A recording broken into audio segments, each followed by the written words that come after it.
तो बात है एक मिलियनर यूथ की कि यहां ज्यादातर युवा धन बैठा हुआ है और युवानी में एक स्वप्न होता है, जिंदगी में कुछ बड़ी बात हासिल करने की एक तमन्ना मन में होती है और होनी भी चाहिए। That is a human dignity, that is a human Endeavour. तो ये बात का विषय यह है कि हमें जीवन में समृद्धता चाहिए, हर तरीके से जीवन में एक प्रगति चाहिए और सब प्रगति, when all progresses they come together they become success, सिद्धि भी चाहिए। कई सालों पहले होगी बात, 30-40 साल पुरानी, 30-40 साल पुरानी बात यह है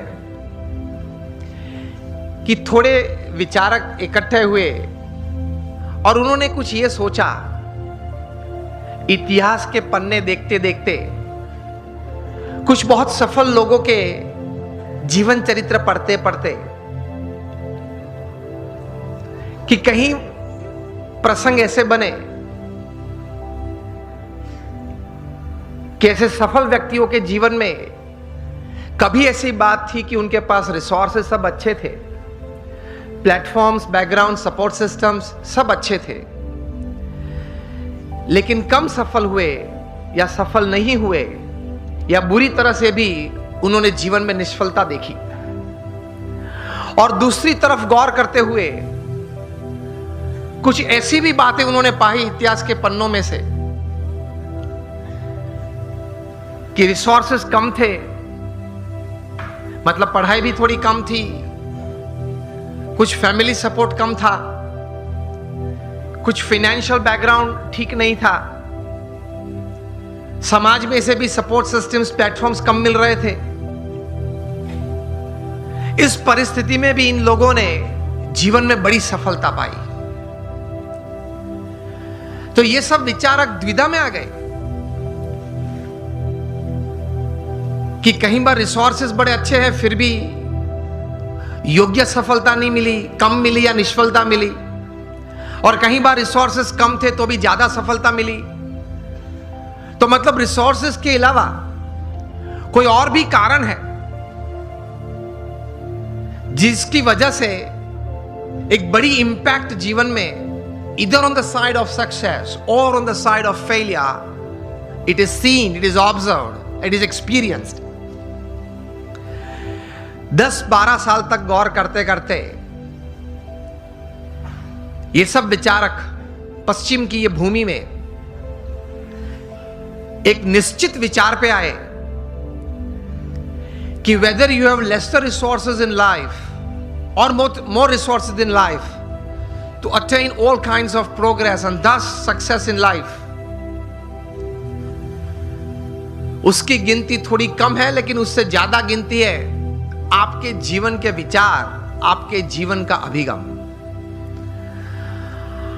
आप कोई भी परिस्थिति में, कोई भी संजोग में, किसी भी व्यक्ति के साथ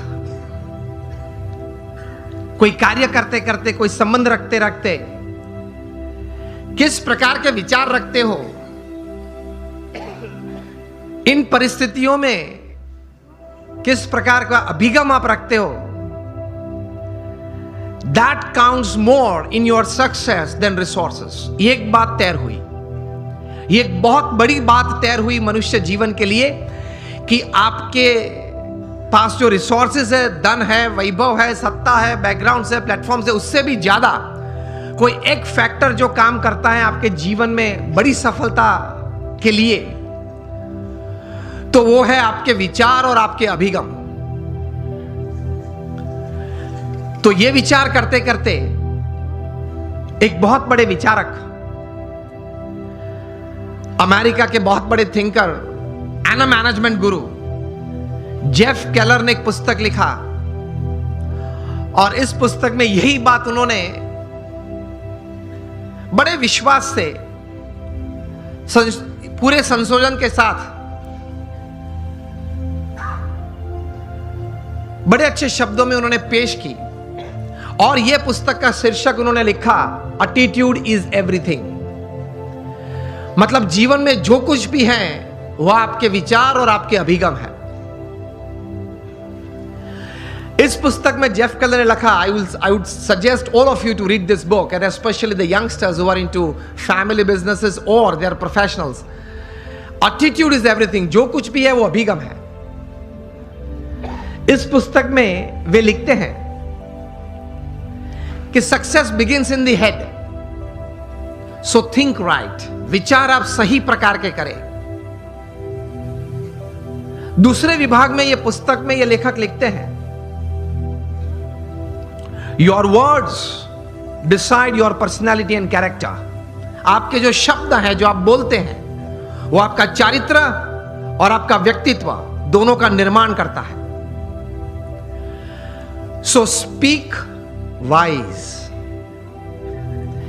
तीसरे विभाग में ये मतलब अंतिम विभाग में ये पुस्तक में जेफ केलर लिखते हैं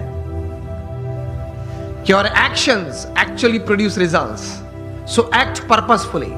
आप हेतु सबर वर्तन रखें। So think right, speak well and you act with purpose. यह अभिगम है आपका। और इस पुस्तक के सेमिनार्स जेफ केलर ने कहीं किए। Top class executives, Fortune 500 executives को उन्होंने ट्रेनिंग भी दी। और इनको सुनने के बाद, यह पुस्तक पढ़ने के बाद, हर एक व्यक्ति को अंतर में एक प्रतीति आई कि जीवन में शायद हमें रिसोर्सेस कम या ज्यादा हो, लेकिन हमारे अगर विचार सही हैं, हमारे अभिगम अगर सही और ऊंचे हैं, तो उससे जीवन में सफलता प्राप्त हो सकती है। तो एक बहुत बड़ी दिशा इससे मिलती है। एक अच्छा निर्णय जीवन में ले सकते हैं। इस प्रकार की एक ताकत यह संशोधन में है। Again, attitude is everything in life. Whether the resources you have are less और more, it counts less. What counts more is the type of attitude that you possess with people, with circumstances, with happenings, with work counts more. इनकी गिनती ज्यादा होती है। तो अब हम सब यहां बैठे हैं। मैं आपको अगर यह प्रश्न पूछूं, how many of you want success in all walks of life? आप हाथ ऊंचा करें। यहां बैठे हैं आप सबको मैं यह प्रश्न पूछना चाहता हूं कि आपको जीवन में हर तरह की सिद्धि चाहिए या नहीं? If yes, then raise your hands. सबको चाहिए, लेकिन हमारे लिमिटेशंस ये हैं, सोच की मर्यादा ये है कि हम प्रोग्रेस को सक्सेस मान लेते हैं। ये एक सबसे बड़ी हमारी भूल है जीवन में। समझना कहीं प्रकार की प्रोग्रेस साथ में आती है तब सक्सेस बनती है। Many types of progresses, they come together to bring success in life. Success is not just a good business. Success is not just a few relationships well set. Success is not just limited to a good health enjoyed. ये सब एक एक verticals हैं, वो progress है। और कहीं प्रकार की ऐसी प्रोग्रेसेस साथ में आती है तब सक्सेस बनता है। इस प्रकार का सक्सेस हमें चाहिए, that at the end of your life, जब आप 80-90 साल के हो, तब आप अपनी छाती पे हाथ रख के बोल सके कि yes, I lived my life. भगवान ने मुझे यह 70-80 साल का जीवन दिया था, 5-10 प्लस माइनस भगवान की कृपा से, लेकिन वो मैं जिया, आई लिव्ड इट। इस प्रकार का एक संतोष जीवन के अंत समय में आए, that is your life well lived. तो उसके लिए थोड़े विचार और थोड़े अभिगम, और उस विचार और उस अभिगम को बेस बना के, फाउंडेशन बना के कुछ स्पष्ट प्रकार की वर्तणुक भी जीवन में चाहिए।